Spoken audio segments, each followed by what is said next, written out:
Bleeding Burgundy Podcast, a Washington Commanders podcast for fans, by fans. With your host, Jesse Martin. What are you talking about? You're out of your mind. John Taman. We finally got professional football back. This is going to be fun. Scott Hartley. Yeah, thanks for having me on. Max Taylor. As long as you got Jaden Daniels, you got a chance to win.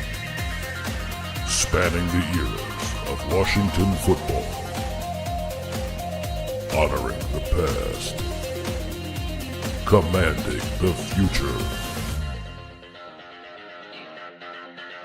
And now, the world's worst podcast host, John Taylor. Hey, everybody, it's John. I am your world's worst podcast host. I plan to keep that title in 2026, but right now we're just finishing up 2025. Hope everybody had a Merry Christmas, even though if you're on this show, you're probably a Commanders fan, or you're a porn bot that's been wandering around the internet looking for a couple of guys to talk to, which is very potentially possible.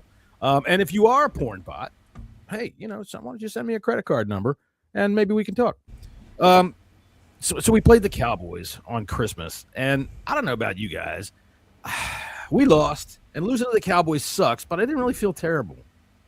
It was kind of inevitable. It was the way it was. Did everybody, before we get into that, there's my good friend Jesse Martin over there. You are in it looks like an interview room in a police station. Yeah, I'm all right. You're not wasting your one phone call to get on the podcast. All right? Been sectioned under the Mental Health Act. I'm in an undisclosed location somewhere in the mountains of West Virginia. Hey, I'll tell you what, almost everywhere in the mountains of West Virginia is an undisclosed location. Those people don't know where the fuck they are. All right, so and down below, speaking of people that don't know where the fuck they are, the king of the Royal Port of Barrow Christmas Parade, once again, Scott.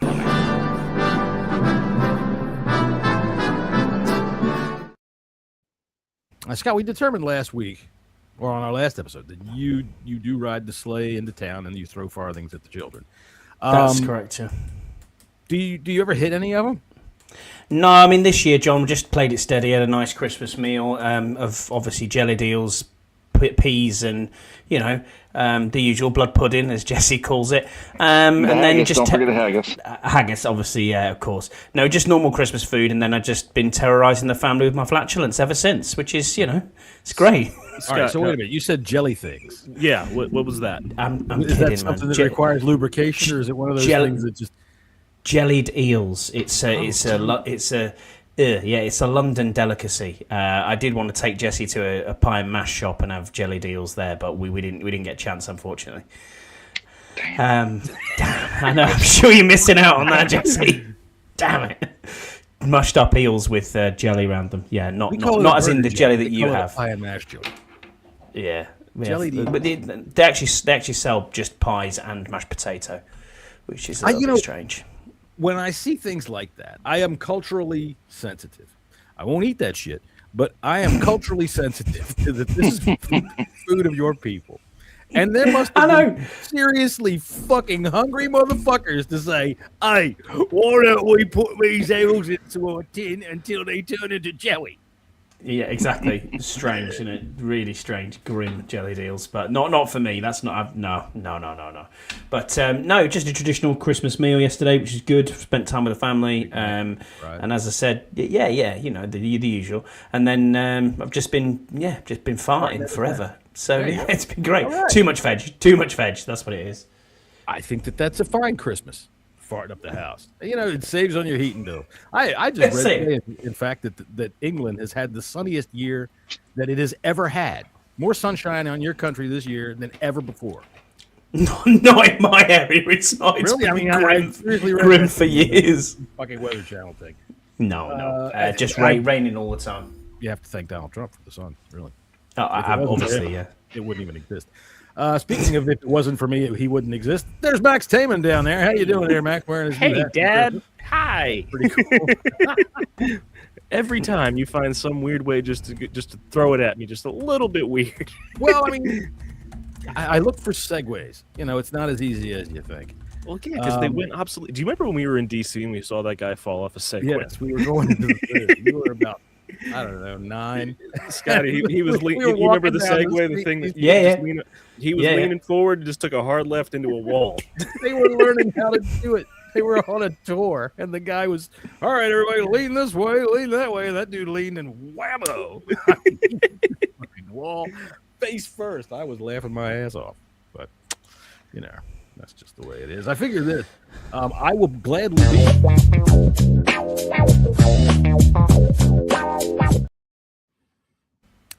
be the dick of the week if you slam your face into the wall with a segue.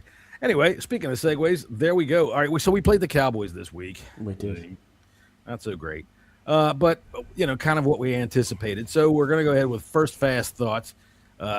Jesse over there with his completely white backdrop. I'm all thrown off here. I can see your whole face. There's it's not Is dark. that better? There you go. Jesse, you got to put yourself in the corner so only about this much of your face is. There we go. All right, first fast thoughts. Go ahead on the football game. It was surprising, I guess. Especially how the first part of the game started, but we clawed back and made it a game. Yeah. All right, Scotty. Yeah, better than I thought it was going to be, especially being with the injuries and third string quarterback. Competitive game. Okay, Max. The second half was great, really. Great. Didn't give up a touchdown to that offense. It was kind of fun. All right, for me, so I'm with you guys in surprise. Not necessarily that we played well, but more that Jesse stayed for more than 3/4 of the fucking game. That's the truth. It's true. It was cold out. We were getting Actually, it was quite nice. It was quite nice. It was like 55 degrees. Was it really? You must have been sitting in Yeah. the sunshine. I don't know. I don't leave my house, so fuck if I know. We could tell. Well, all right. So, like I said, I didn't feel bad watching the football game. I think partly it was because I was participating in Christmas cheer and enjoying some, alcohol. But I think that also we were kind of all surprised by Josh Johnson he didn't turn it over, did he? No. He didn't shit the bed. He didn't shit the bed. Bill. Very good. By the way, only had 11 carries. Bill played well, and 6 sacks. So that's Yeah, 6 sacks, yeah. Exactly. Newton with 3 of them as well. I mean, he showed up. Not only with Newton with 3 sacks, but he had multiple plays. He had a couple TFLs. In the run game was really good. Good pursuit. This was his best game by far. I would agree. Now, my question is this: how come it took this long to them? I mean, we know that he has been struggling to get snaps. Has there been an injury that I don't know about? It's just a rotation, man. It's a rotation. 20% for a guy that can do that. Do remember, though, he was our lowest graded defensive player on PFF because of his run. He was. The run game. Yeah. However, Max, what I'll say is him being played as a defensive tackle hasn't helped him. When you put him in the edge rotation, he kind of showed up, which is what we thought we were kind of getting. And the plays that he made against the Cowboys, he had a good game. I mean, I've got 9 tackles, 5 solo, 3 sacks, 2 tackles for loss, and 5 QB hits. That's a good day. That's a very hell of a day. good day. Oh, hell yeah. That's a good day. If you could get me a defensive end that could turn that in once every 3 weeks or so, I'd be a very happy man with him. Oh, shit. He'd make a lot of money if he could do that. So, is it I get it that it's the rotation. What is it? I mean, has he not been showing up in practice? Has he not been able to show them that he's capable of playing at this level? I mean, it's so ostentatious what he did. It almost, because you always look at Dan. The word on Dan Quinn right now is that he favors older players. Right? Well, he's a liability in the run game. Is he really? I mean, he's still learning. Okay, he's always been a liability in the run game. And he came off two list Frank injuries, so it's going to take time to get back to kind of what you were in college. But I think when you look at his tape at Illinois, he was used more as a defensive end rather than a defensive tackle. It's just a bigger end, which is kind of what we thought we were gonna get with him. But yeah, I did notice he had a bigger end. I think I said in our chat that he's challenging Chris Paul for the biggest ass in DC. That was about. Oh, it wasn't about Newton. That was about the other defensive. That was Sheldon Day. Yes. No. Yeah, I don't think it was Sheldon Day either, but it was another defensive tackle. I was Sheldon Day. But either way, I tell you what, it was good to see Newton show up. I thought it was good to see. I mean, I hope it's consistent enough that he can get. For me, it's kind of frustrating. It's fucking 1 week to go. Well, he needs to be better at his run game, or he's going to always get 20% of the snaps because he's a liability in the run game. So you're not going to play him on first or second down. Okay. All right. So sticking with the defense, I thought they did an okay job, even though they gave up big time plays. I mean, they gave up massive. More man. Juan Martin just can't fucking play safety. These safeties as a whole. Juan Martin, Mikey Sanders, still both of them were god awful in this game. So the deep ball to Turpin, because that was Quan. That's Quan. That was 100% Quan. It was a cover 3, and he fell asleep. Your Mikey looked like he was bad because he sprinted over to try and cover the middle. But when you're playing in cover 3, you're expecting that deep third of the safety, and the safety fell asleep in the middle of the field. They do. They get mesmerized in there. I watched Chris Harris. I'll be honest with you. I don't want to see either of them two, Harris or Quan, anywhere near this team next year. I really don't. They can be good. They can be backups, but I don't want either of them starting. They are terrible. I think Harris is okay. I wouldn't agree. To me, at the snap, he's flat-footed way too often. Yeah. And I get it. He's trying to read what's going on, but because of the way it takes him forever to react to what he's reading. I don't think he's urgent. I think it's because he's trying to also trying to make sure Quan is doing what he's supposed to be doing. Also, I suppose you're right. With that. Shit, I'll tell you what, it was going to make me look that bad in a job that made that much money. Quan can fucking hang out to dry. I'm going to go do what I'm supposed to do. You know what? I think both Quan and Sanders still are going to be looking over their shoulders for players coming in and trying to take their jobs because they're not it.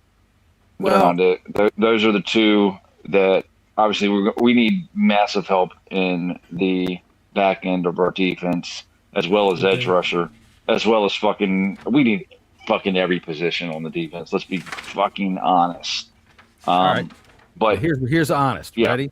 I don't want to fucking re-sign Tressway. I'll take that money that we would have spent on him and spend it on something on the defense. Just something to try to stop. No. It's no good to have a punter that can pin anybody back inside the 5 if we're going to give up a 97-yard drive right behind it. What's the point of paying it? Yeah, we're re-signing Tressway. That's how dare you? We are. But I mean, it'll cost us about $3 million a year, $3 or $4 million a year. But either way, I just punters give the ball away.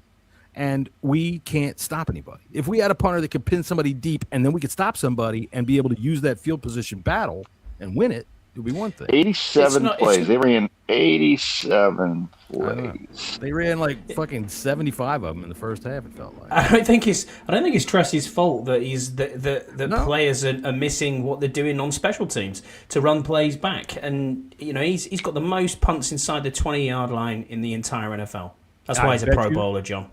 I would bet you Pro Bowl. I don't want to hear it. 3-time Pro Bowler, 1-time All-Pro. Come on, Pro Bowl. Tressway. Fucking on the NFL backgammon team for the fucking games in the goddamn Pro Bowl. Who the fuck cares about a Pro Bowl anymore? I swear to God, if I was a GM in the NFL and one of them came in and one of their agents came in and went, "He made the Pro Bowl this year," I'd get the fuck out of my office. You're not even a serious person. Look. For me, it's just a matter of money and how much money can we save on a punter when we can. We don't need to save money, John. We have $100 million in cap space. What are you talking about? I'm not. Honest to God. Extra $500,000. Hang on a minute. Oh yeah. I know. I'm just. Dear I me. want somebody that can stop something. I've been playing GM anyway, and I've sorted the team, so don't worry about it. It's all good. Yeah, Scott's got us taken care of. I have got us taken care of. I'm not lying either. I have, and I still got 70 million left. I'll tell you what. We all wrote it almost at the same time and posted it in our chat in all caps. Oh my God, we made them punt. And then I went and looked on Twitter and it was the same thing, everybody. Oh my God, we made them punt. Oh yeah, I think I wrote that. 5 for 5 on 4th down. Yeah.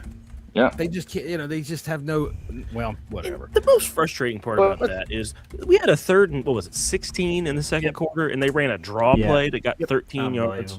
draw there's play. Lightning Lipke out there, boy. Lightning Jeez. Lipke. Hey, what's up, Twist? What's up? Merry Christmas, man. Hard to find you guys' channel. You got me up out of here on my other account. Well, hey, man, it's not hard to find us. All you got to do is type in the coolest fucking Commanders podcast on the planet, and it will come up. I guarantee it. But if it doesn't work, just type in Bleeding Burgundy podcast. But it's good to see you. I'm rooting against your Eagles this week. Y'all got a tough game this week, my friend. That's going to be a fun one up in Buffalo. We'll talk about that in a little while. Now, I know, Scotty, you wanted me to put this guy back on.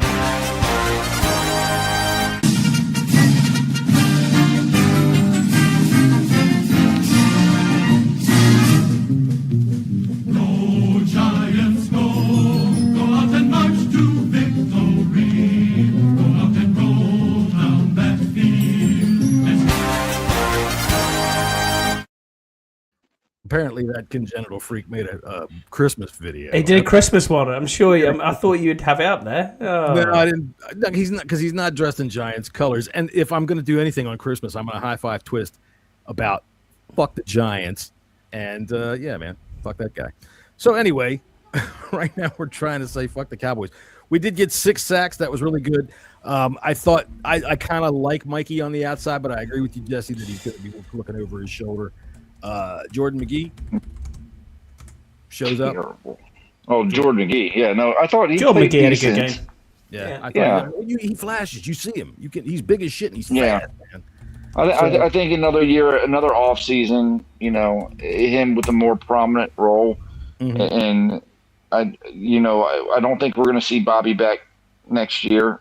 It'd be surprising if we do, but Jordan's going to have the reins handed to him as our middle linebacker, and it's good to see. We can kind of see him progress, especially towards the end of the season.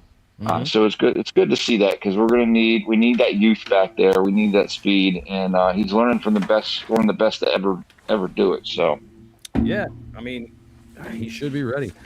I was looking for Frankie. well, Louvu happy this birthday, year. Twist. Yeah, happy birthday, Twist. Frankie Louvu this year has been underwhelming, I think. And I was watching this week, man. I was looking for a video to compare what it looks like because we're not paying the NFL fees, so we don't show plays or anything like that. But to compare what it looks like when our guys run a stunt, and don't you know it? Out on YouTube, there's absolutely nothing when you type in snails dancing a waltz. Nothing comes up whatsoever. But that's what it looks like. They take when they stunt, they look like they should just mail it in because the fucking post office would get them there faster. Anyway, let's move on to something else. Jesse, where should we go? The hell. The hell? Offense. Let's talk about offense. The other side of the ball. Why don't we go to the offense? Okay. Start with quarterback. Go ahead. Start us off. Yeah, and I mean, I think I said this last night in the chat. I liked the game plan that Cliff set out for 39-year-old Josh Johnson, who hasn't played a game in like 4 years. His last start with us. Josh, No, with Baltimore. it was by 2021. Yeah, I think it was 21 and 2022, something like that. Johnson took care of the ball. I think he's only put it in harm's way like one time, maybe twice. But I thought the game plan was sound, and the offensive line, for as beat up as it was, and it kind of got beat up throughout the game, I thought protected well enough for Johnson to be able to, didn't have everybody jumping the gun, jumping down his throat. Had time to get the ball out. You agree, Max? Yeah, I mean, the worst play he had was when he was rolling to his left and he hit Sam Williams in the gut with the ball. Oh, when yeah. he jumped up in the air. Yeah. But if you look I behind didn't Sam see him Williams, that play was there. Debo was open. Like, that's the thing about Johnson. He's going to put the ball in dumb places, yes, but it's there. Right. There are plays No, there to be made. You can clearly see why he's a third string backup. But at times you can also see why he's been in the league this year. You, your friends, and your Johnson. You, your friends, and your Johnson. And we can play a Your lot. friends, and your Johnson. All right, so his passing is terrible. When he throws the fucking ball, duck hunters, I expect, are going to pop up out from behind something and start shooting at the ball. That thing, I don't even know if it spins. It just out there. I know I'm the old guy, and I can remember back when Billy Kilmer used to throw ducks, and I thought I'd seen them all, but no. Josh Johnson throws one of the worst balls I've ever seen in my life. He got enough of them there, I guess, but the running game. Scotty, what do you think? Start us off on the running game. Yeah, I thought Bill had a really good game. Obviously, breaking off the long run. What was it, 70, 73? 77. Something like that. 77. 105 yards in total, but 9.5 a carry on average. He was really good moving forward, and they stuck to the run game, which was good. I actually thought Cliff called a really good game. I'll be honest with you. Bit shaky in the red zone at times, but I know. I don't know what we do. We seem to get to the red zone at the moment, and it's only kind of been the last few games. Efficiency-wise in red zone, we're one of the top teams in the league. But I looked at it and just thought... Look, listen, I'm trying to tell you, and the proof was there yesterday. We cannot run in goal line situations, in very short yard situations. We always get stopped, and this is why, Cliff has got to try to do other things in goal line situations. It doesn't matter if we're on the 50-yard line and we have a half a yard to go. If we run the ball, we will not get it. It's been like that all fucking year long. Yeah. I don't know. I don't know what the issue is. I wish, especially with Mariota under center. I mean, looking at the game, was it last night? Or maybe no, it was Jared Goff. No, Jared Goff. You got a short yardage. Fucking do a QB sneak. When's the last time we've seen a QB sneak? My problem with the way we do sneaks is that, all right, maybe I'm wrong. I watch Tom Brady just fall forward all the time. That's what I mean. That's all what you I mean. got to do. All right, you're 6 feet tall. That's 2 yards. Just fall forward.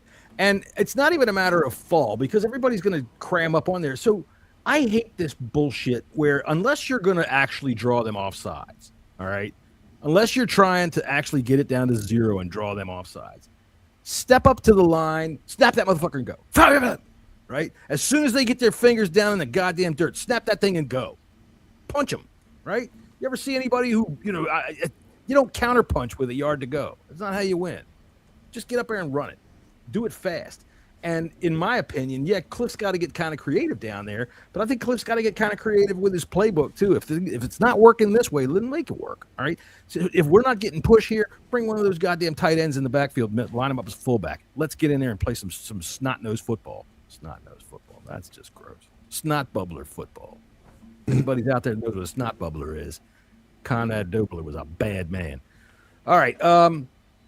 So, Bill, Max, what did you think of Bill? So, is Bill our running back one now? Not if we draft number 4 from Notre Dame. Nah, we're getting Breece Hall anyway, so it's fine. Scotty's already got his fucking algorithm working over there. Max, what do you think? Wait, hold on. We got to give him We got a list. No, I found himself in a gay bar. No, I didn't. No, no? There is. Yeah. No. Sorry, that's the wrong one. Doesn't matter. Leave.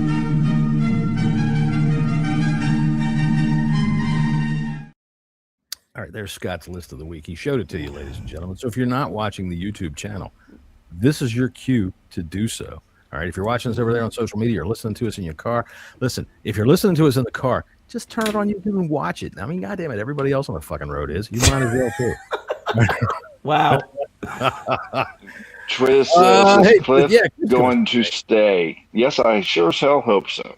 I think so. I think that, coming off of a season like this, after the season he had last year, I think the first thing he'd have to do in an interview is make an excuse, and that's not a good sign.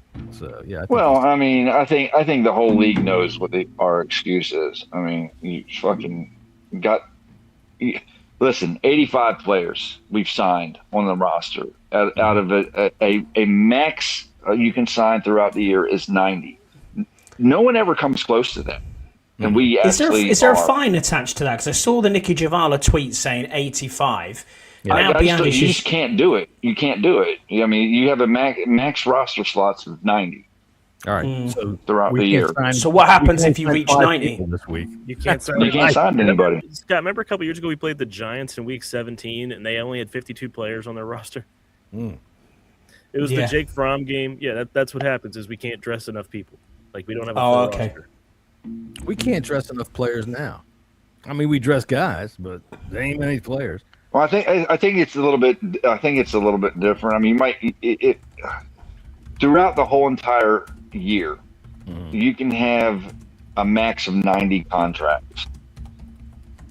Right, but if you hit 90 contracts, but you only have 50 guys that are healthy out of those 90, you can only have.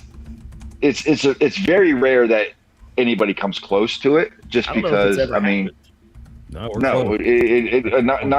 as close as we've come, because you never hear about. We've added another to the list. Scott, give me the injury report. I want to know about Tyler Biadasz. Sprained ankle. I haven't heard anything. There's nothing come out about Tyler Biadasz at the moment to say that but it didn't look good.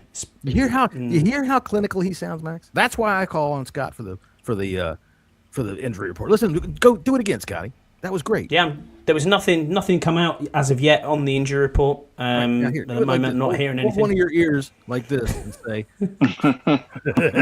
sources are telling me the one is ketchup and the other one is brown. That's right. So we don't have anything definitive on him. Nothing at all. No, there's nothing in the post game interview from Dan speculating, and there's been nothing today about Biadasz either to say what's gone on. And we Al Spaghetti just did okay though. We are blaming you for the Biadasz. Well, I did get that in the chat yesterday. I mean, what's wrong with having a good backup center? You jinxed it. It's not that you need a backup center, but Scott, you did say he's been healthy for 16 games. Right. I did, yeah. You did. Look, come on, Max. I could say that about any player and they'll go down. Yeah, well, you know how this season works. Don't. That Josh Johnson. Oh, shit. Next, no, get some freak injury. You, your friends, and your Johnson. All right, Twist says NFL needs to stop with giving teams 3 days rest bullshit or expand the rosters in order to give another bye week. Yes, I 100% agree. I think we're going to see another bye week next season.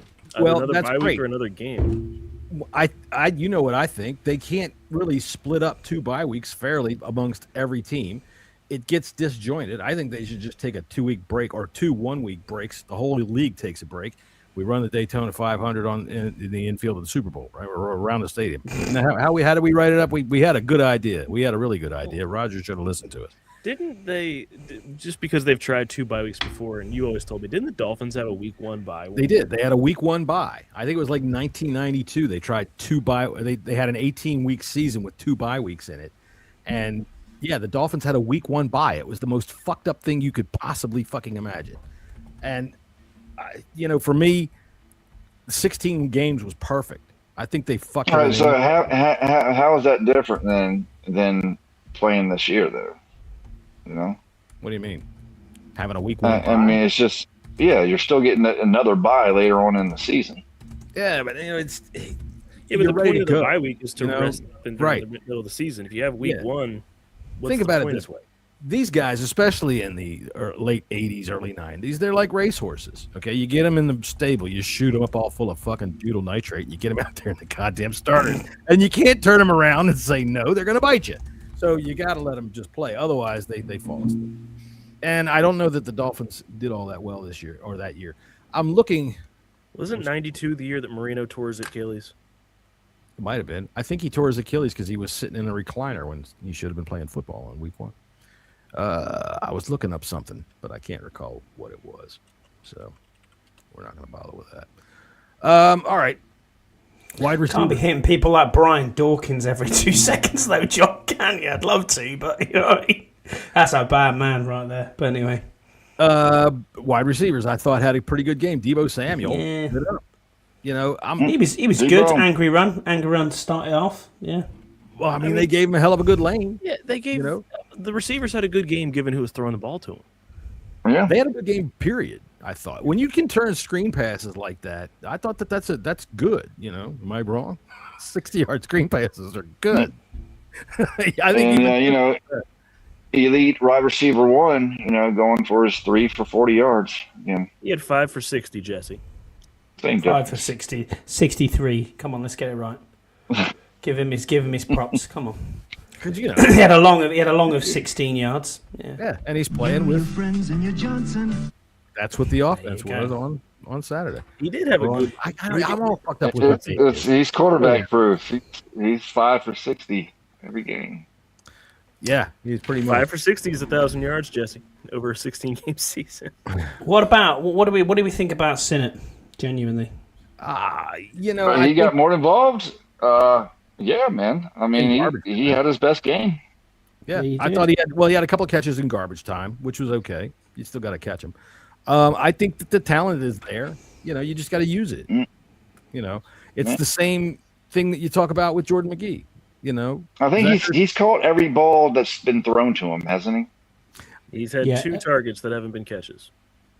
Yeah, so that means no. But was it? Was that this past game?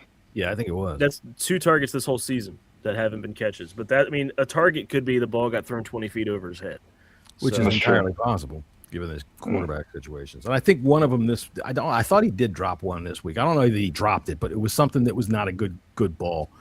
I thought Terry played well. Debo played well. Burks, again, with a nice catch. All right, look, I know people are going to kind of wrinkle their nose up and say, "Oh, you're putting too much in on it." And we still need to go get a wide receiver. And I completely agree. We still need to go get a wide receiver. But I want to see ink on a piece of paper with Treylon Burks and Washington Commanders names next to one another. Agreed. Yeah, I'm good with that. I like him. Good with that. He's got the talent. You can see it.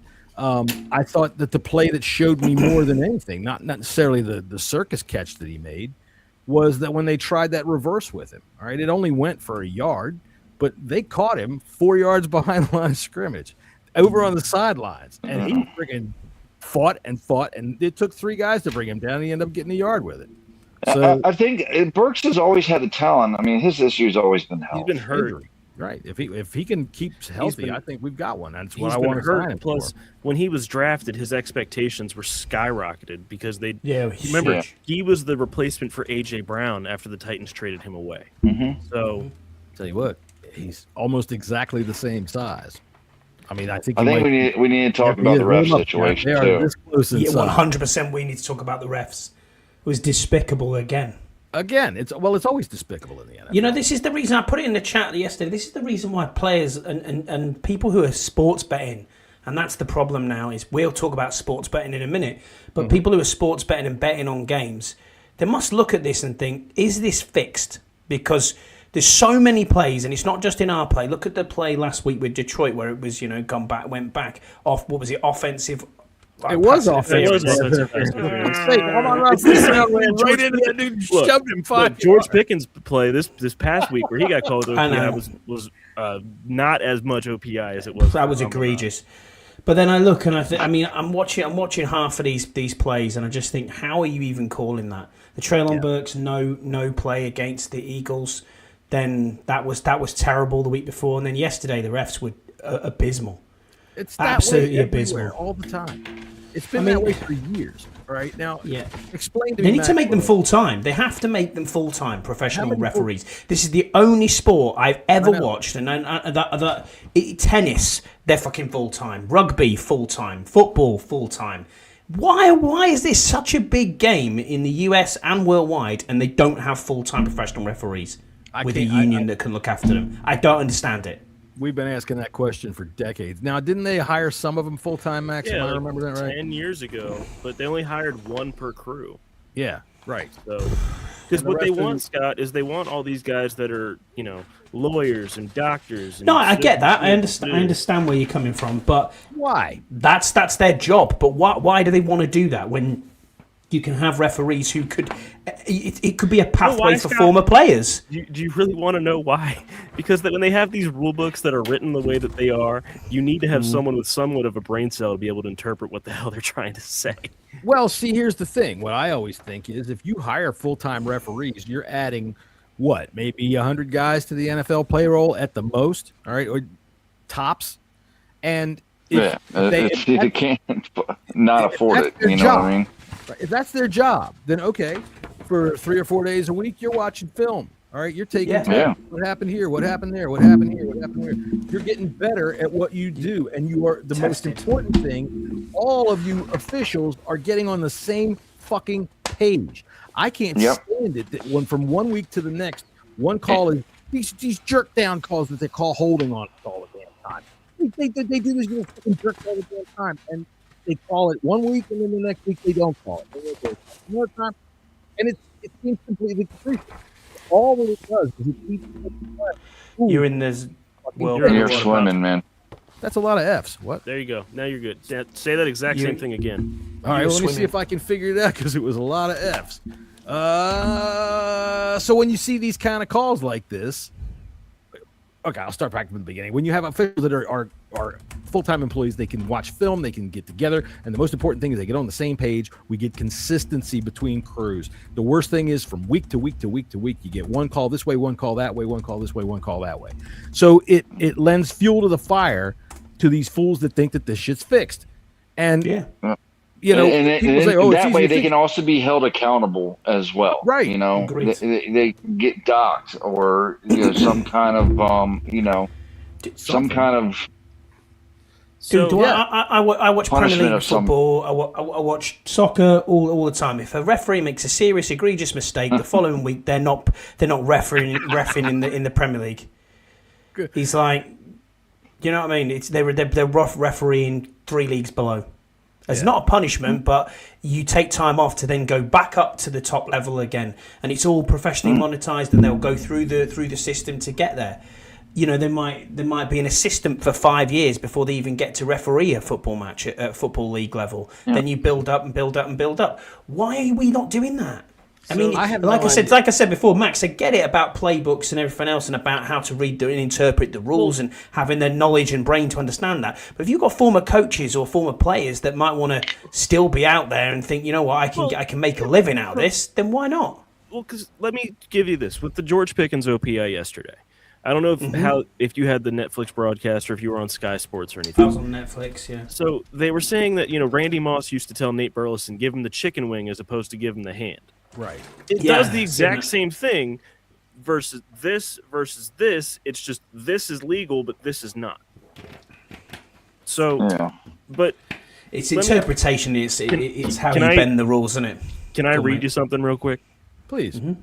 So, Article 2 of the rule book regarding prohibited acts by both teams while the ball is in the air. Article 2, Section 4. We have 7 bullet points as to what is not allowed for pass interference. Tell me how many of these sound the same.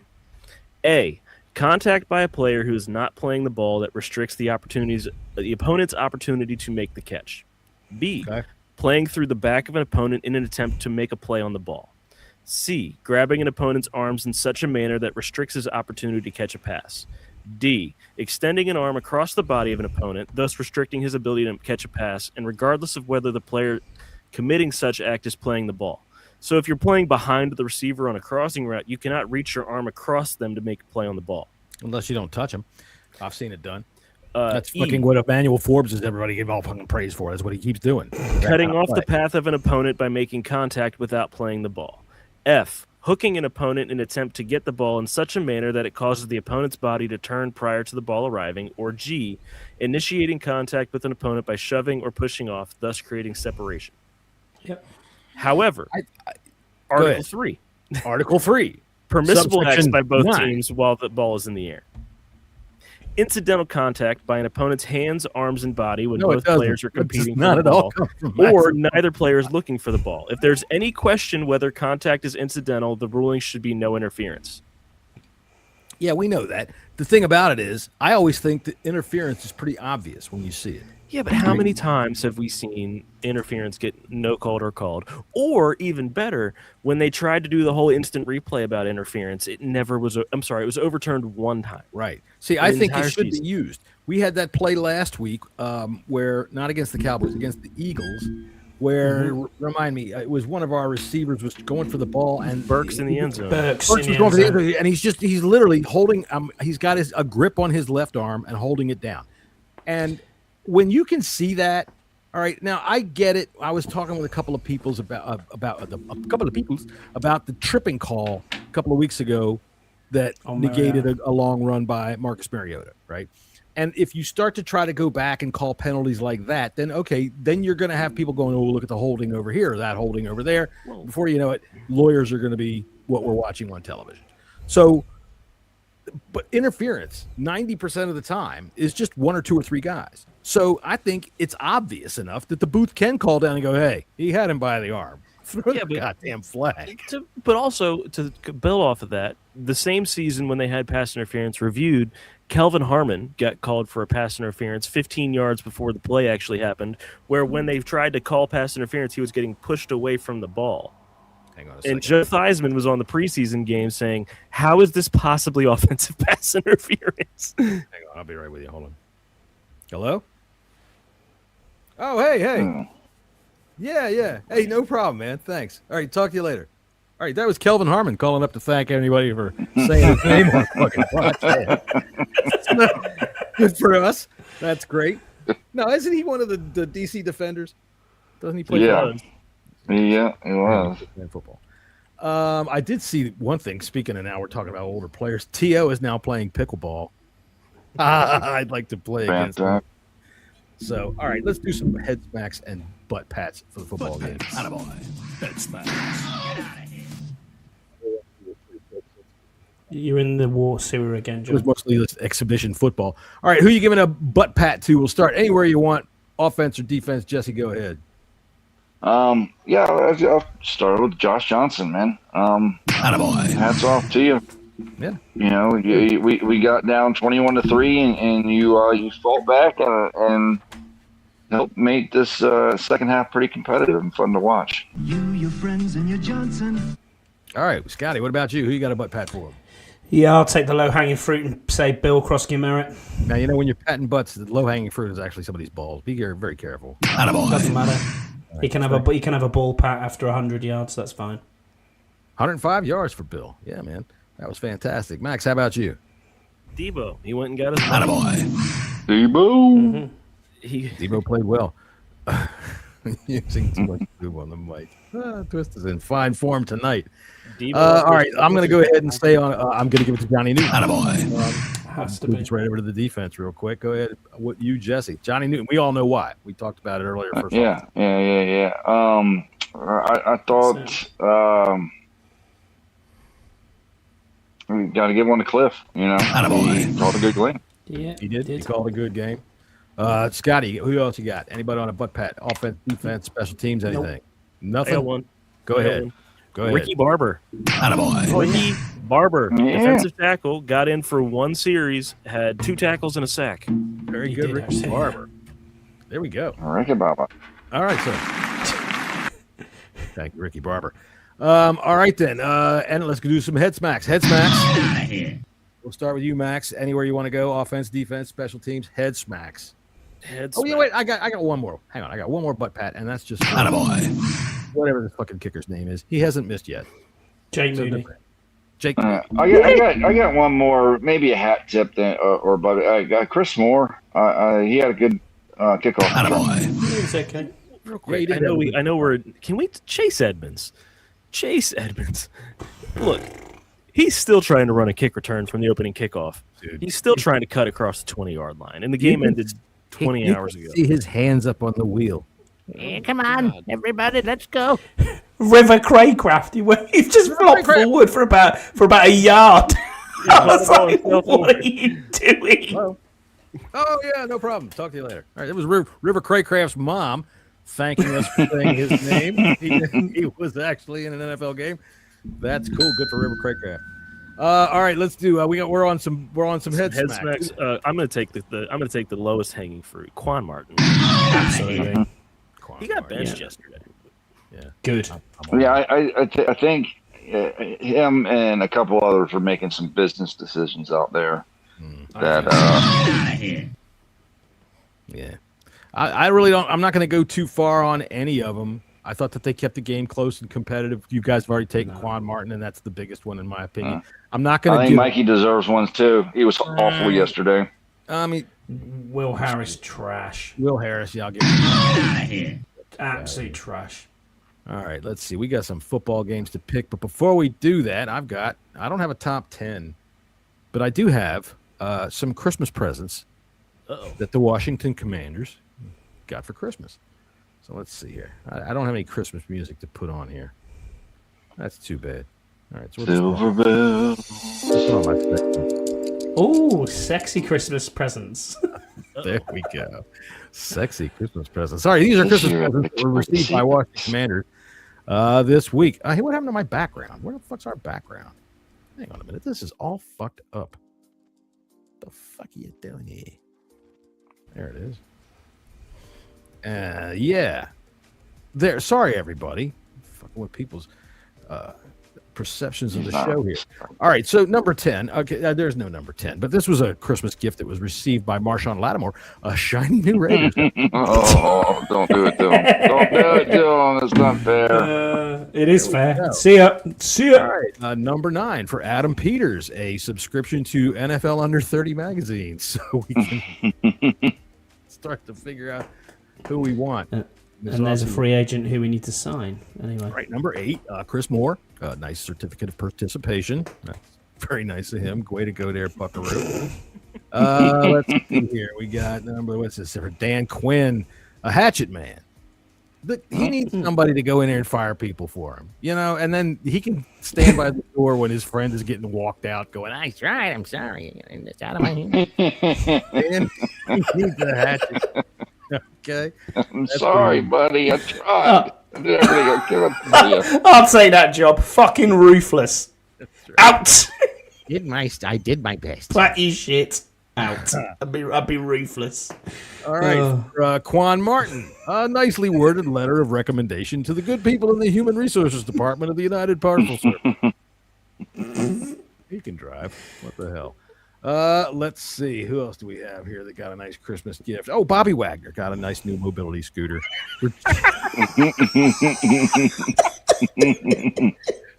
Passing down. There he is. His nickname's Two Sticks. I do believe the last gift that was brought by Santa Claus to Washington Commanders personnel was Joe Witt, who got a stool, a blue vest, and 10 minutes in front of a training video to teach him how to say "Welcome to Walmart."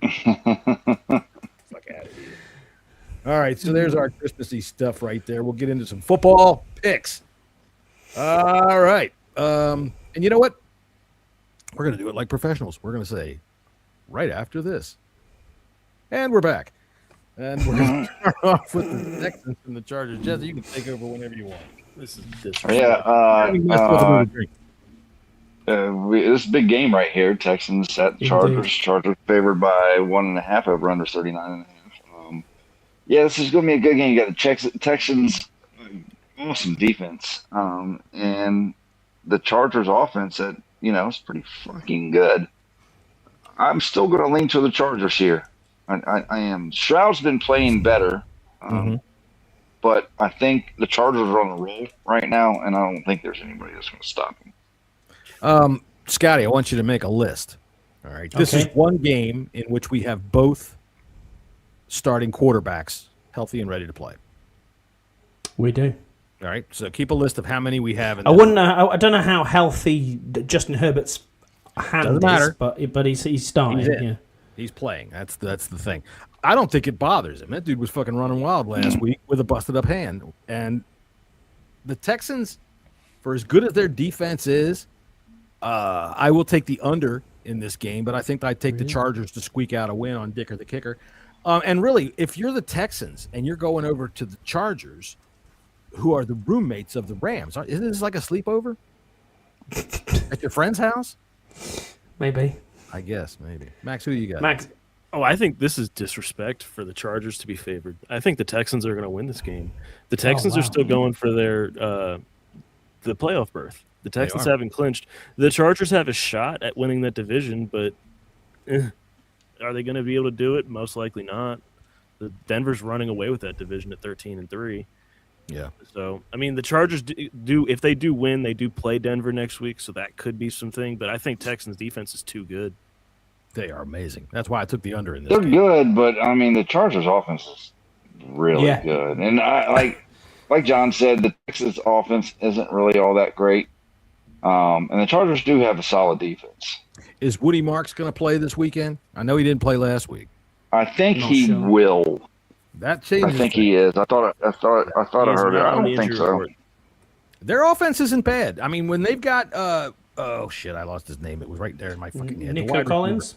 Nico Stroud. Nico Collins. When Nico Collins is healthy and he's playing, they've got another wide receiver that's been emerging, and fucking Marks. I think he's emerged. If he's healthy and ready to go, they've been able to put up points at times. I think that I still want to take the under because I like their defense, and I'll take the Chargers just to win at home. But 1.5, I think that half point's going to be dangerous. I'll take the Chargers. I'll lay them points. I think the Chargers are going to win by at least 7. Well, all right. I'm not going to. Yeah, I wouldn't go all that far. I do. I think they're going to absolutely boat race the Texans. But there you go. Boat race them. Mm-hmm. All right. Well, that's because it's San Diego. Oh no, it's not. It's Los Angeles. They have boats there, but not like San Diego. All right, Baltimore and Green Bay. Malik Willis. No Jordan Love. Malik Willis is starting. Yes. Yeah. So I think who's the starting line for the probably will the Ravens? We haven't Snoop Huntley. Huntley is, but Lamar's doubtful. So this line right now is 3.5 for the Packers. Oh, it's changed. All right. It's So gone these down. announcements must have just happened because Jesse, you sent me a parlay earlier today that had that has yeah. Jordan Love in it. So And also, I saw the announcement about 5 minutes before I got on. the over/under is now also at 38.5 now. wow. So Scotty, this is a game in which we make this on your list. Put this on your list. I've got This it. is- Both there you go. backups. 2 backups in this football game due to injuries. So Wait, hold on a second. You're fucking up the list. You're only doing quarterbacks that are actually healthy. You said right? only quarterbacks that are healthy. well, yeah, but I'm just keeping track here as well. This is now I've got one it game too. which It's okay. I've got them both. If you looked at the schedule earlier in the year and said to yourself, "Well, by golly there, Doris, I'm going to buy some tickets to go to see the Ravens here play against the dang Packers," you get there and you see Malik Willis getting ready to face off against Tyler Huntley. Keep in mind, you're going to be seeing it from about a hole this big because of how cold it is in Green Bay. Well, And your ass is going to Look, freeze. I went to the Dallas game yesterday with our third string quarterback. So I know, Tomorrow but, in Green Bay, it's a high of 39 degrees is the high. Can you check what that is in it's Celsius, practically please? summertime there. Listen, 4. I say it all the time in the preseason about how the attrition level of the quarterbacks is so high. The NFL can't do anything about it. They got to get rid of these rules changes that they've done because they've ruined the football game, and they can't protect any quarterbacks. And now here we are in December. I'm pointing at it. Look at this game. Okay, this game's got playoff implications, This and is you've a got must-win. 2 bums. I mean, I'm not going to call either one of them bums. Those are 2 of the better backup quarterbacks in the league. But you're still, Packers are in the playoffs though now. The Packers have clinched a playoff. They I are thought going. they were 7th seed. No, they've clinched a spot. However, they are trying to get with their division, but they need to win to be able to get in there. If Baltimore loses, they're out. This is a must-win for Baltimore. Scott G sees 39. He wears his shorts. Let's be Scott honest G here. says, "Yeah, that's balmy." Yeah, I saw that video of some guy walking to school in his shorts in the snow, and I think that was probably Scott. Scott, he's up in the Dakotas, man. If it's over 20 degrees, he's in a fucking tank top. You know that. All right. I got the Ravens. I got the Ravens. The Ravens. Yeah, I'm throwing. I'm pissing in the wind here, and I think the Ravens have to win this game. Yeah, they got to win this game. The only thing I would take, even though Malik Willis played well, he did get banged up. I think the last time he was out. Yeah, he has a bum shoulder. And the Packers, lately something's been going on with the Packers. No Micah Parsons. That's what's been going on. I thought I raised you better than this. The proper term is indigent shoulder. Sorry. We don't call them bums anymore. Sorry. Malik Willis has a Malik Willis shoulder. Sorry. That's right. He's got a health challenged shoulder. To me, it's still an intriguing game because they are both backups, and they're both pretty good backups. I would go the overs on both the running backs. I don't know what Derrick Henry's on. I'm figuring he's about 85. I haven't looked at it yet. Dad, you and I might get this game locally, but for everybody else, this is a Peacock exclusive. Oh, a Peacock exclusive. Peacock exclusive. Derrick Henry's line is 72.5. Josh Jacobs is 58.5. Peacock. I'll take the Ravens in this game. Max, what says you? I think the Ravens are going to win this game. The Ravens are going to have to win this game and hope that the Steelers can lose to Shador. I like the Packers in this game, even with Malik Willis. I know that the Ravens' backs are up against the wall, but I just don't think their back is as strong as it used to be. I'm taking the Packers at home for sure. Okay. Every time. And I think that when I'm talking about these quarterbacks and their injuries and maybe getting the NFL to do some changes, Peacock having booked this game to be an exclusive and ending up with Tyler Huntley versus Malik Willis might have a little more pull in it than the old Bleeding Burgundy podcast. Scott, for the last game, you got the Chargers and Texans both starting quarterbacks on your list. Yeah, I have, yeah. All right. Sure. I'll tell you what, one thing I did not do today, and I usually do, is I put our pick bets up in where they would be the most common sense to read them off. So if I get to that point and you don't see your bet, just holler out. So Seattle versus Carolina. Real quick, hang on one second, real quick. So that game tomorrow night is getting called by Noah Eagle. How short is Noah Eagle that Drew Brees was towering over him last year during that game? I swear, Noah Eagle, if you look at him, you would never think that voice is coming out of him. You look at him and you think he's going to be talking to you like this. Can you imagine the father-son? You three are fathers. Can you imagine the arguments that him and Ian Eagle would have had in that house? I tell you, no, Dad, I'm telling you. And then always when they show Ian Eagle, in the booth, he always looks funny too. He's got a big fucking head, and here I am talking about people. So fuck him. I thought, you know what? Here, let's do this real quick. What did you think of the Netflix broadcasts yesterday? The camera seemed far away. The camera seems so far back than it usually does on Fox. It was like they weren't zooming in on the game. When a play would go to the far side, I barely could see what was going on. More like it was in the crowd. Scotty, you said it was absolute shit. Yeah, I thought it was terrible. I thought the presentation was poor. I thought the entertainment was poor in our game. I mean, Snoop was different levels, but yeah, it was I didn't rate it at all. Didn't rate our coverage in any way, shape, or form. I tell you what, if you want to make everybody in America happy, make Snoop the fucking Super Bowl halftime show. That dude, he is the master. Jesse, what did you think of the broadcast? I mean, I was there live. You were in the game. So Jesse, what was the halftime entertainment during the game? It was Sugarland. No. Oh, okay, Sugar Hill Gang. Yeah, Sugar Hill Gang. Yeah, okay, yeah, Sugar Hill Gang. Light. I remember that. Yeah, and Digital Underground played in that's pretty cool. Legends Plaza, which was pretty cool. That is pretty cool. Now's your chance to do the dance, do the hump. Shabuzi was there. Max is all excited yesterday because I knew who Shabuzi was. He tried to give me the that shocked me. You knew who Shabuzi was. And hey, man, I'm not as out of it as you think, young fella. Yeah, I have no idea who the fuck Shabuzi is. He's actually pretty good. I like him. I mean, I tell you what, I am not a fan of country music. You know that. I just am not a fan of it. Rap usually is not my bag either, but the mix of both of them so far, the people that have mixed them successfully, it's pretty good. It's not so bad. All right, so Seahawks and Panthers. I'm oddly intrigued in this How game. is this game? This game is not the national for CBS. It should be. It's a 1 o'clock game. It's a good game. It's not even. It doesn't even get the number one crew. It gets for games, JJ Watt. For games like this, I'm glad I have the NFL app because I can watch it. I'm excited to watch this game. I think it's been a good game, even though I think Seahawks are going to. I think this is my disrespect number 2. Okay. Seahawks are favored by 7.5. Do you think it should be more to the Seahawks? I think it should be less. I think we're discounting the Carolina Panthers. I do too, but I think their division falls down to next week when they play Tampa Bay. So I think they can let this one slide a little bit. Jesse, you're talking? Panthers are playing really well. Seahawks are favored by 7.5. Over under is 42.5, and Seahawks are favored. The away favorite coming across country.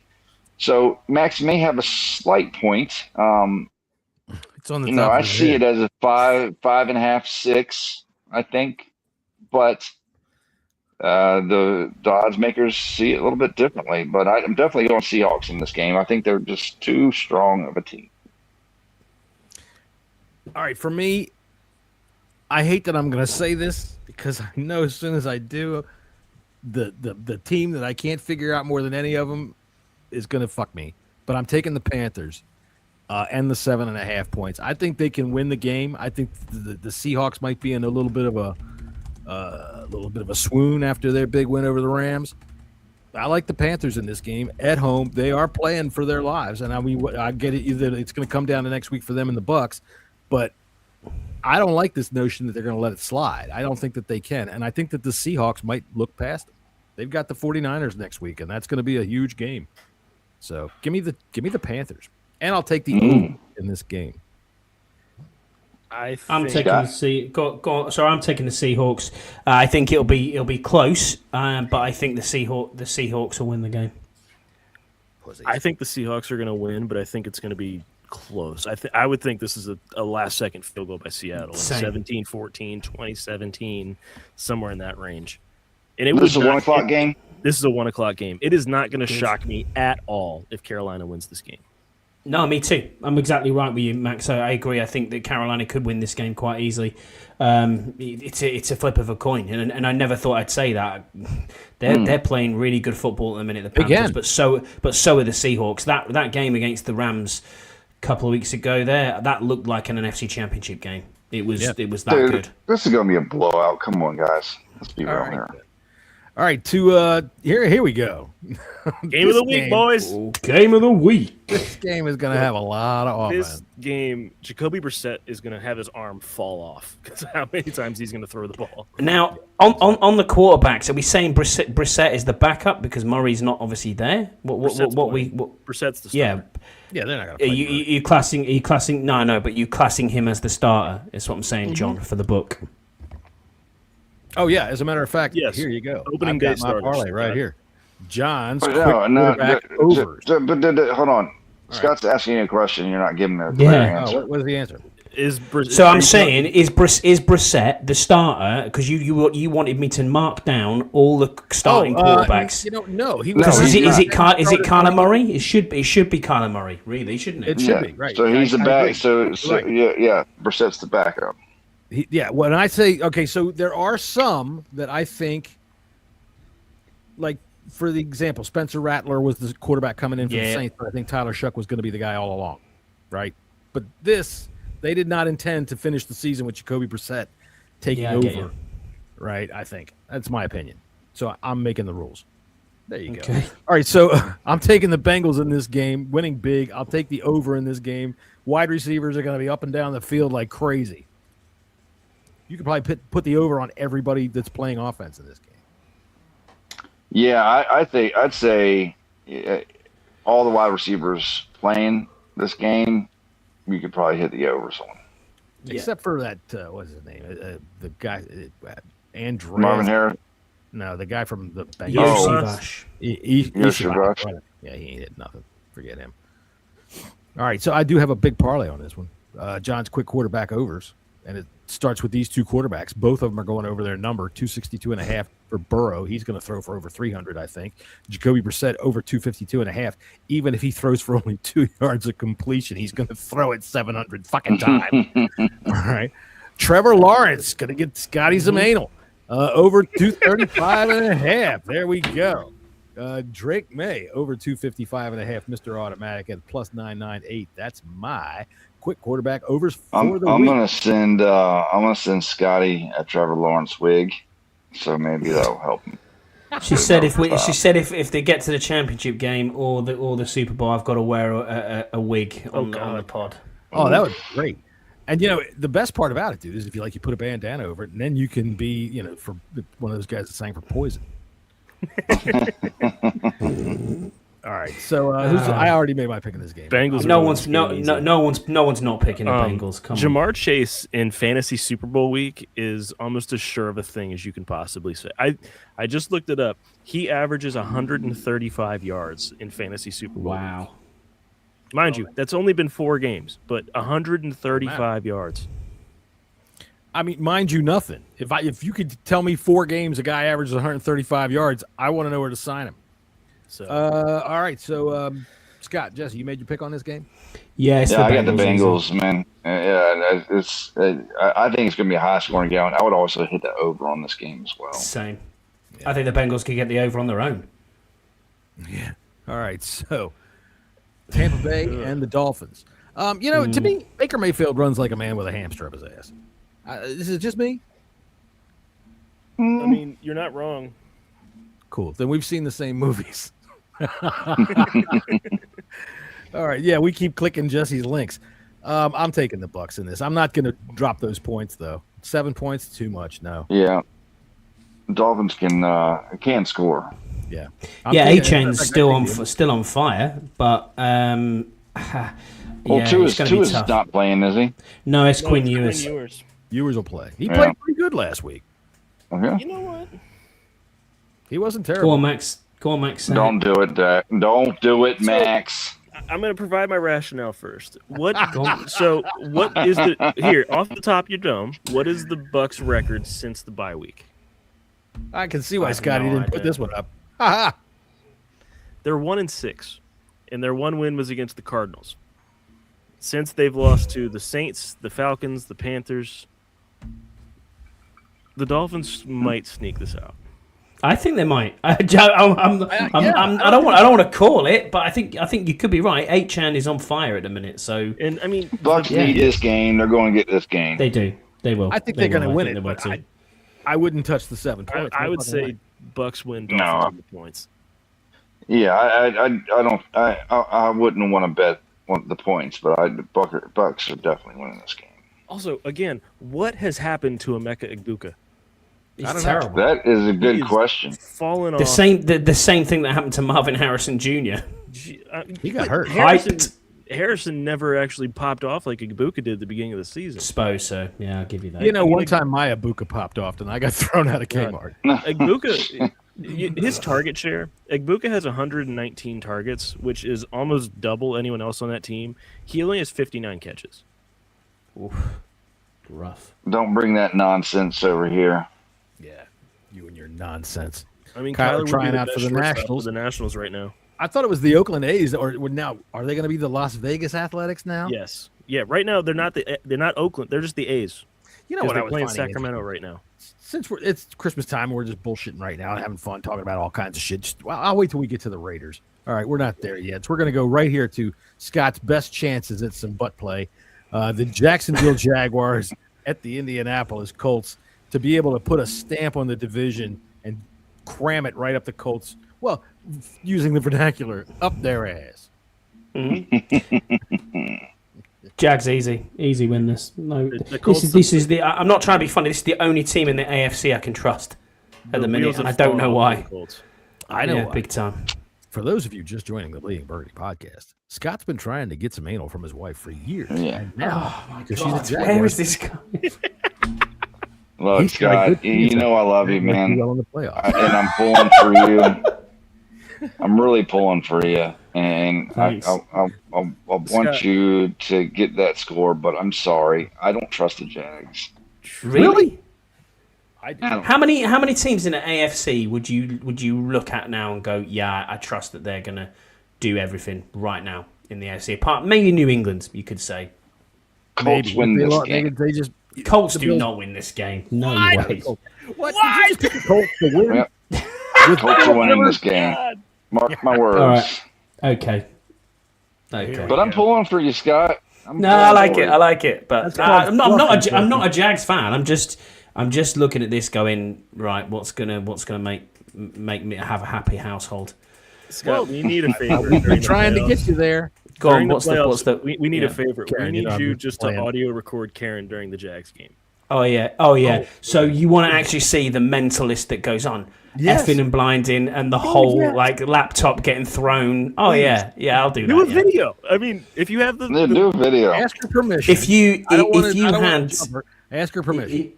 If you had this last season See, that's why I told you. Mac Jones is fucking better than Trevor Lawrence. At least he wants to play for the fucking team. I'm like, oh my God. We're not paying $50 million for an idiot. I'm like, now it's like, oh, he's back. The prince that was promised. Here he is. We all say dumb shit during the Yeah, we do. We absolutely do. So, like Chris Paul's ass. Max promised to record me during football games a million times and never did it, and I don't know why.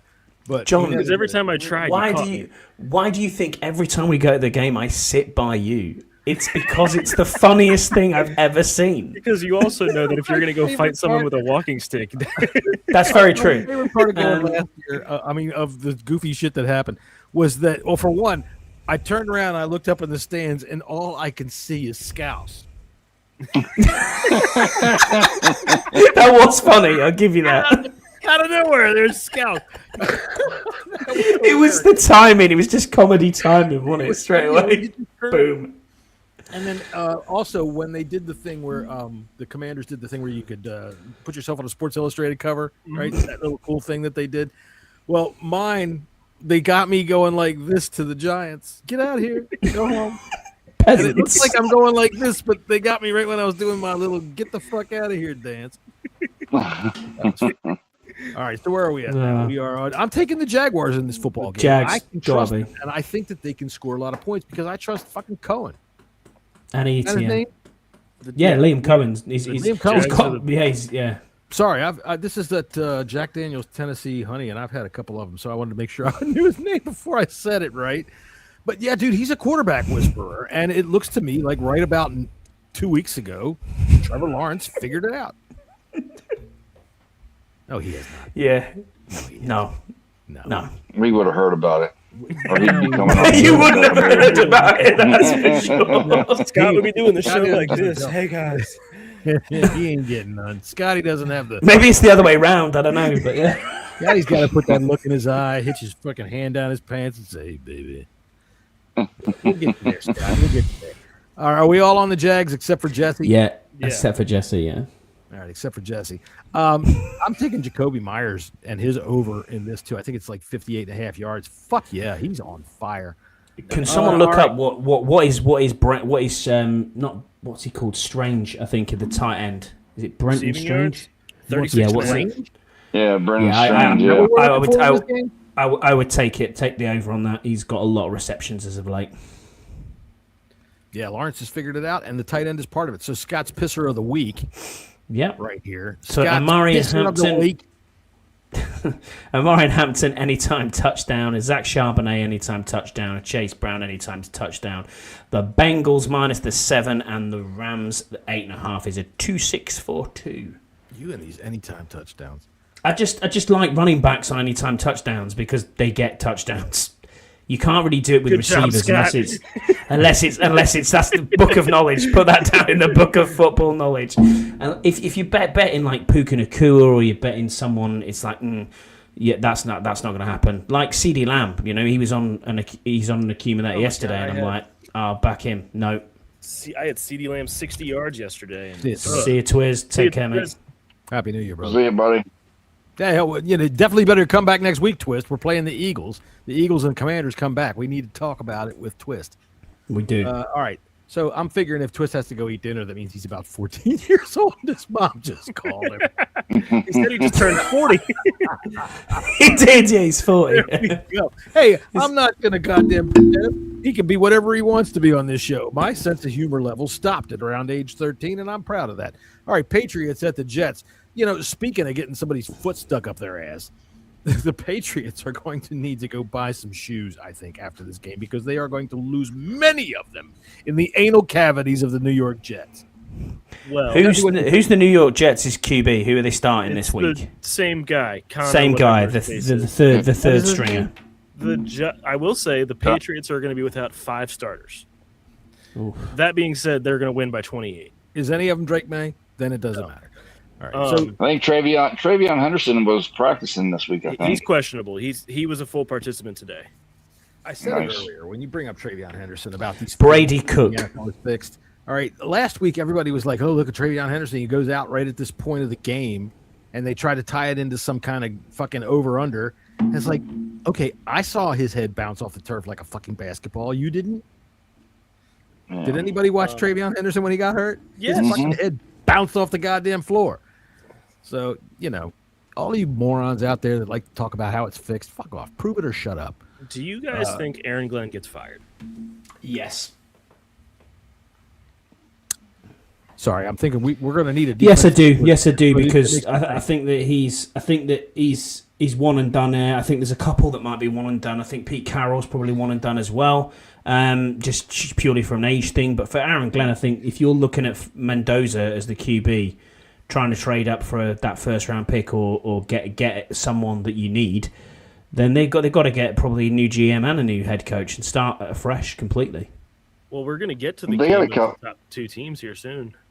It's the Jets. They got a couple first-round picks, I think. I think they have, yeah. They can trade up, can't they, Jesse? Yeah. The Jets, they keep taking stabs at the next best thing at quarterback. They keep, let's try this one, let's try that one, because they're always picking way fucking high. Mm-hmm. You want to be smart? You need to stabilize the ship. You bring in somebody that can do that for a year. Kirk Cousins. Well, they just try to do that with Justin Fields. I get it, but Kirk can stabilize the ship, and I'm not talking about. I'm not advocating for Kirk for the Jets. I'm just saying stop chasing the brass ring, and it's nothing but a fucking piece of tarnish that you keep grabbing. I would even say go down to Miami and get back Zach Wilson for fuck's sake, and give him another try before you picking any of these bumps. Tell me who in this draft is a quarterback that you're worth picking. None. I don't think. Is it probably Mendoza? That's it, isn't it? And I don't even think he's all that. I don't even think he's all that. No. Anyway. Oh God. Are we all taking the Patriots? Yes. Yeah, we're all taking the Patriots, and I'm going to lay those points 13.5, and it's going to be the over because the Patriots are going to win 46-0. Well, hang on. Interesting thing about this game. Did y'all see the thing about the Jets with this field goal competition? Oh yeah, I heard about that. Yeah, they're going to give $100,000 away if somebody can hit a 30-yard field goal. It's a super fan who has been season tickets all her entire life, and then they told her no because you're a high school soccer coach. And who knows how to kick? Today they reversed the decision, and she's going to be able to kick the field goal. Good. I hope she hits it dead down the fucking middle. Good. She was saying she was paying for her father's medical bills, I think, as well. Was the whole reason behind why she wanted to get in to do it, which is of course, a bit of a sad my story. Mother needs an operation. That's why I want people to please donate to the Bleeding Burgundy podcast. Jesse's mom needs an operation. We all are feeling bad. I just think that for the Jets, you are one of the shittiest organizations in all of football, and you always have been. All right? Let me just say that straight off the top. And I'm a Commanders fan. I've seen shitty football for the last 25 years. The last time I remember the Jets being anywhere close to good was when Rex Ryan got you to 2 AFC championships with Captain Butt Fumble. But other than that, Joe Namath. All right, it's been fucking 75 years since you people were worth a fuck. All right, and now you're going to go and try to turn away your fan base by saying this woman can't kick? Get the fuck out of here. It's $100,000. I hope she makes it. Before you were worth a fuck. That's a new one. I like that, right? Let's just move on. Next game. Okay, we're moving on to New Orleans Saints and the Tennessee Titans, an oddly intriguing game. Am I wrong in that? What do you find intriguing about this game? I kind of am intrigued by Tyler Shuck. I think he's pretty fucking good. I think that John's got a crush. But no, I mean, maybe not really a strong crush. This guy could become a halfway decent quarterback. It's not a total waste of time. And Cam Ward, you can see things happening for him. I mean, he's got a bad team around him, but I think he's got talent. So I think that there's things to watch in this game. You just like the fact that someone can say "shuck" on national television, and hopefully they make a slip up. Well, there's always that.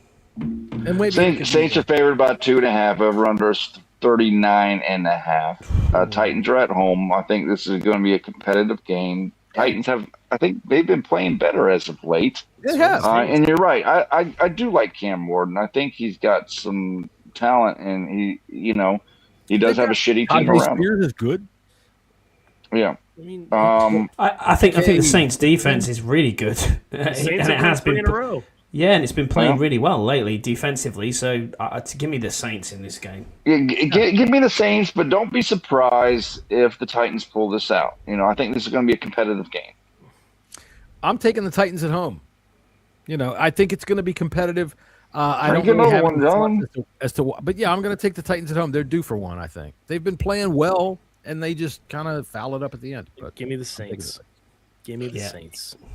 They're going to march into Tennessee and march back out with a win. Okay. Yep. Bang. All right, marching into Tennessee. Max has Christmas money, one leg every game, long shot.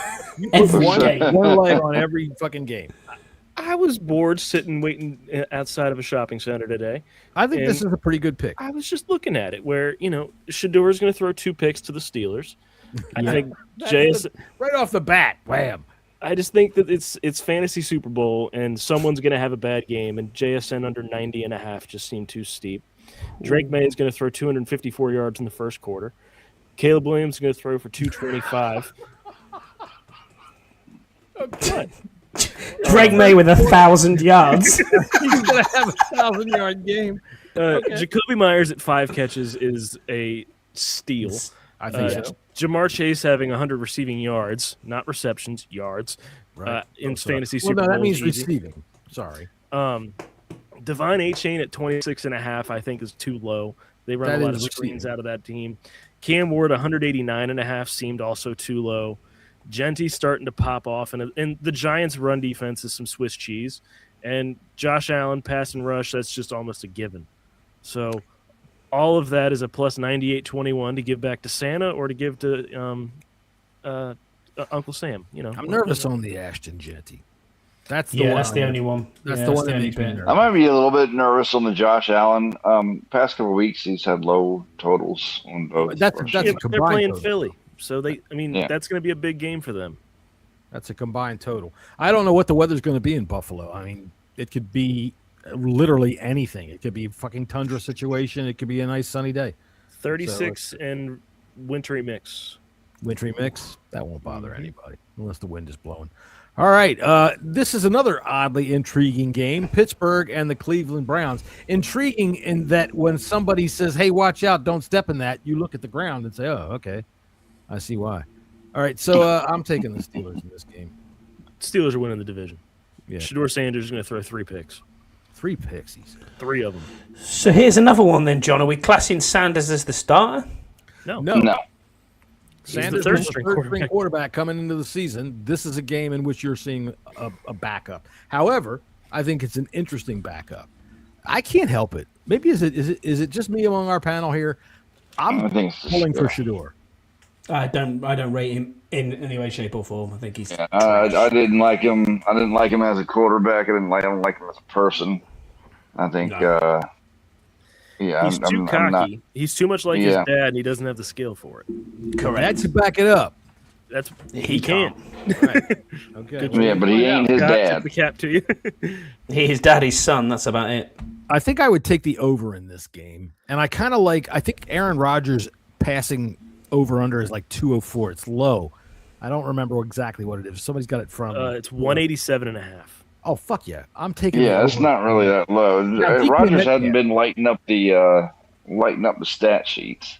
Metcalf is suspended for the rest He is of the suspended. regular season. Here's what I have to say. Number one, dude with the blue hair that got fucking that got punched. Shut the fuck up. Nobody gives a fuck about your stupid fucking press conference. You're an asshole, and I hope they ban you from every fucking NFL stadium that there is. Because DK Metcalf isn't just going to walk over and randomly pick somebody to punch in the fucking face. You earned that punch in the face. And in my mind, if you were in a bar or someplace where he wasn't on camera, you would have earned every bit of the ass kicking he would have given you. Yeah, DK's an idiot for fucking engaging with the fan. True. He's a fucking idiot. He cost himself a lot of money. He cost the team. He voided the rest of his guaranteed money. $45 million punch. That's ridiculous. Yeah, I get it. I get it. But I'm telling you what, when you see, Yeah, especially no, when you that's see that just video where fucking that guy idiot. turned around and said, It's that's the goal. idiocy. You know, when that guy turned around and said, that's the goal, folks. Look, man, people think that they can say anything because they're protected in the fucking. If the NFL really wants to fucking send a message then don't do anything to DK Metcalf. Say, if you come in our stadiums and you act like a fucking asshole, some big fucking 6 There are foot thousands and thousands of fans. In the face. Thousands and thousands of fans. And you've been to games before. You hear what fucking people say to them. Jesse, Listen, you don't go to the front row and yell at them where they can hear you. No, that's true. Listen. No, but I mean, we don't. But there's fans that do every fucking game. Every fucking game. You're right. And my point is, most 99.9999. That's the first time I've ever seen anything like that. All right, in an NFL football. Yeah, because Metcalf's a psycho. I don't know. I think that guy wants to Jags had a defensive tackle that went into the stands one time. Yeah, he did. Yeah, a Lewican, wasn't it? Oh, yeah. Also, it's not the same sport, but Dad, the malice at the palace. Well, Yeah. Yeah, exactly. Scott, do you know what the malice at the palace was? Yeah, Eric Cantona's kick. No, in NBA, Ron Artest went into the stands and I did a beat the shit out cartoon. of It was the one of the guy. only cartoons I ever did about nothing that was the NFL, about Ron Artest going into the Scott, you should look at the YouTube of the malice. malice at the palace. Oh my god, Dude, that guy asked Yeah. for it though. Yeah, There's a fucking documentary on that fucking shit. Scott, Ron Artest got suspended for a year and a half because of what he did that day.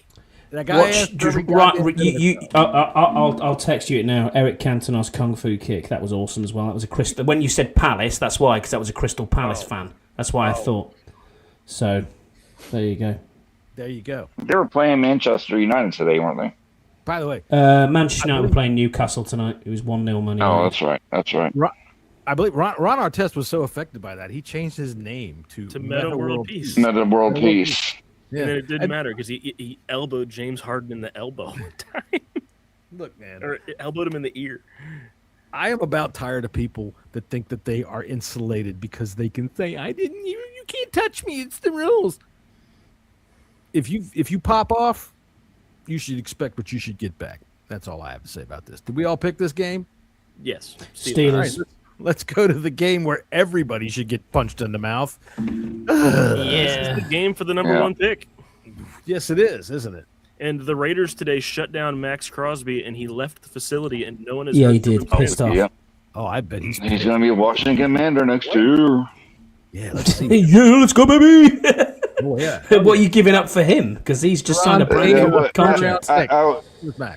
Hartley, you'd probably give him all that $100 million a year, wouldn't you? What we have left. You're like, fuck it. I'll give you 7 first-round picks. I know you can't do that, but yeah. So you can have all of our picks this year, all of our picks next year. This should be flexed to prime time. So I will say, talk about trolling. There you go. now, just simply why for- not, dude? Let Al Michaels. And here they are again, Jackson Dirt back there. Just for the He's reason of the already Bleeding fallen. Burgundy podcast, this game is watchable because Kevin Harlan is the play-by-play. Nice. If I'm Kevin Harlan, I'm saying, what the fuck? Why am I having to do this piece of shit game? I'm taking the Raiders. And real Taking the quick, Raiders. because I mentioned it earlier, the national game for CBS at 1:00 is the Steelers and Browns. That is what Jim Nance and Tony Romo are calling. Woof. I'm taking the Raiders. Fuck yeah. Who are you taking, Max? I don't have a coin here. Hang on, let me Google flip a coin. Hang on. Jesse, while Max does that. While Max is flipping. I don't know whose shit smells better. I guess take the the Giants. Giants. I'll take the Giants. Fuck it. It was I'll heads. ta- Give me the Giants. I'll take the Giants too. Even the Giants' shit doesn't smell better than anything. All right, so I'm the only one out here on the Raiders. You're the only one on the Raiders, Johnny. I'll take the Raiders. I don't care. I think this team's probably going to tie 6-6. I want Get the on. Giants to win so they can get the number one 3-3. pick. 9-6 in overtime. There you go. 2-2, both safeties. All right, this is a good game. Oh, great game. We have a couple. I mean, we had some really shitty games, and we have some good games to close out the day. Eagles, Bills. Go ahead, Jesse. Yeah, I got the Bills. Bills are favored by 1.5. Over under 44.5. Give me the Bills. I ain't picking the Eagles. Sorry, Yeah, me Twiz. too. I'm taking the Bills. I'm laying those points, and I think they're going to spank the Eagles. I think they're going to give the Eagles that wake-up call the Eagles need right before the playoffs. I think this is the Bills get back. This is disrespect part 3, where Yeah. the Bills being favored by 1.5. I don't care if it's raining. The Eagles' offense is flat. Yeah. And while the Bills have been flat, the Bills, you can see where it's trying to go. The Bills are going to do this, and they're going to do it big. They're going to do it big. Don't disagree with Max at all. The Eagles were not great against us. Yeah, give me the Bills.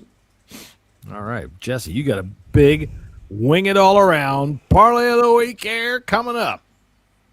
Yeah, we got Matthew Stafford over 225 passing yards. I'm sorry, that's all, not all over. alternate, right? All alternates. Yeah, all alternates. Pookie Nabubu is 70. Jordan Love, scratch that out. Yeah, that's got and go ahead and replace that one with Malik Willis, which will probably bring the odds up. Raise it. Yeah, do you want me to build this for you real quick, Jesse? So you can do that. Yeah, do that while I keep going. Josh Jacobs, 40. Drake May over 1.5 touchdowns. A Bucky Oiving. Bucky Oiving. Anytime. TD. JSN. What was that? Jack Smith Ninjello. 70. And Jonathan Taylor, 60 rush yards. I like this. I thought that was a 60-yard rush, as in just off one play. I was like, wow, okay. This is so weird, man. I'm a tale of two seasons. I like this. 60 yards rushing by Jonathan Taylor made me nervous. Which 5 weeks ago would have been like I'm building it right now. Oh, okay. Sorry, I'm halfway done. That should give it like probably 19 or maybe. I reckon it'll go over 2. It's a damn good odds. We can move on. While we're waiting on that, we'll go to the next game, which I think is a great game. It will be a good game. This a great game. Bears at the 49ers. This is Sunday Niners night. are favored by 3. I think it should be more. Over 52.5. Yeah, give me the Niners all day. The Bears are fake, motherfucking lucky ass fake team. Agreed. Niners are going to smash the fucking Bears. They're going to smash them. I will take the points. And the Niners are flying on all cylinders right now. I mean, they really are. I agree. I think that they are going to smash the Bears. I think the Bears are, like you said, fakes. They're kind of what we were last year, but I don't think that they have the same kind of propulsion that we had. We didn't have the luck that they had last year. But theirs is starting to run out. And this is I think we did have a lot of luck last year. I like the 49ers giving the 3 points, and I also like the over in this game. Jesse, that takes you to plus 28.58. Wow, Ooh, that's big. Right. Let me see that again. Where's that again? Let me put that thing back up there. So if we're trading out Jordan Love for Malik Willis at plus 175 or 175 plus passing. What did you say that was? I just 28. 28.58. 28.58. Wow. Dang, $10 bet wins you $285. That's nice. All right, let's get back to the Bears and the Niners. No, appreciate that. Yep. I think the Bears are winning this game. Pretty Wow. easy. I think there are a lot of Bears fans in San Francisco. I don't really shut up. Jesus Christ. I see what you did there. No, I think the Bears are going to show up and show people how real they are right now. And before the playoffs, they're going to beat the shit out of the Niners. I got to tell you, I'm kind of disturbed by how quickly my son got that joke. A lot of jokes I get like that, I stumbled across something on the internet. Oh, fuck. What the fuck? Oh, my God. Jesus Christ. I'm taking the Niners. Remember the days of JPEGs and 14.4 dial-up where you would look at her and you'd go, oh, yeah.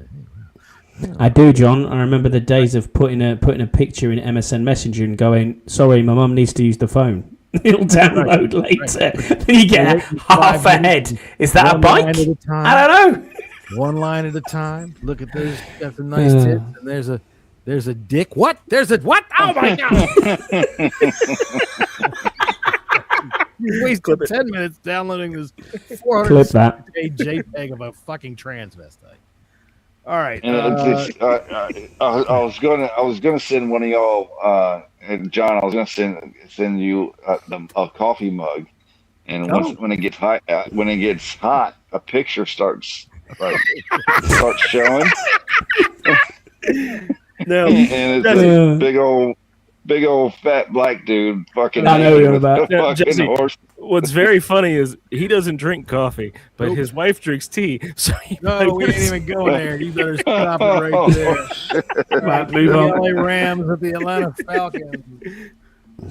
That's your step. All right, Rams at the Falcons. Rams are favored by 8.5. Over under is 49.5. And I tell you what, guys, I like the Rams in this game, but I like the Falcons to cover. Me too. I like the Falcons to cover, Rams to win. Make that 3. Yeah, absolutely, exactly the same. Yeah, I'd take Puka Nacua and Matt Stafford for all the overs they've got.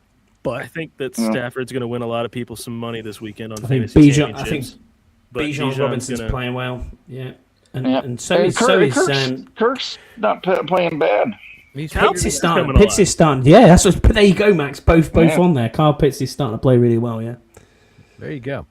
All right. Well, there you go, ladies and gentlemen. That's our show for today. I'm glad for everybody that has stuck around for it. Hang on a minute. Let me go find our goddamn closeout. So we've got 13 games there, John.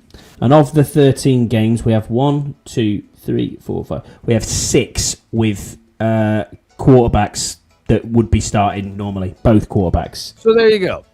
Less than half the schedule here the day after Christmas are going to less than half the schedule is going to be giving you starting quarterbacks. NFL, figure it out. Peacock, I know you're listening, so figure it out. You guys paid for fucking Malik Willis versus Tyrone Huntley. Is it Tyrone? Tyler Huntley. Well, to be fair, they did that in the beginning of the year. I get it, but this is what they end up with because the NFL can't protect their fucking quarterbacks. Everybody, including Dan Quinn, is talking about let's see some investigations as to why there's so many injuries this year. And I got to tell you, part of the problem is people can't play the game properly because of all the fucking rules, and they end up doing things to themselves that their bodies can't really do to try to stay within the fucking rules. If I'm a defensive goddamn lineman and I'm in the air coming at a quarterback, I need to change the rules of physics so that I can fly and not somehow hit him. Yeah, I mean, just look at yesterday's games. All 3 prime games. You know, you had the Chiefs and the Broncos was supposed to be set up to be, you know, a pretty damn meaningful game. And you had 2 backup quarterbacks. Same thing with Washington. Well, Nick's was a starter. Yeah, same thing. Yeah, same thing with Washington. You know, in Dallas, that was the NFL was hoping that game was going to, you know, have playoff. But you can't predict unfortunately, that. No, you can't. But that's how Netflix paid hundreds of millions of dollars to be able to broadcast those games. And I'm sure they got their return on their investment. The thing is that all 3 of those games featured third-string quarterbacks. Quarterbacks. So there's 11. There is 11 quarterbacks that that are backups or third strings that have started this weekend or on this schedule. 11. All right, so this is what my plea is to the NFL every year. These stupid fucking what you'll do by looking at this is you'll make more rules to try to protect more people. And what you're doing by doing that is you're making it more dangerous to play the game because nobody knows what fucking rules are. All right. What's the next tackle that's going to get banned? Do y'all think? Because I mean, the hip drop's already banned. The more rules you make, the more fucking problems come. Okay, the more fucking problems come.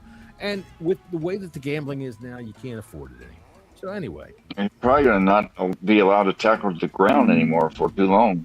Now, pretty soon we're just going to have two-hand touch, or really, the defense will just put out cardboard cutouts and say, okay, if you bump into one of these, you're down.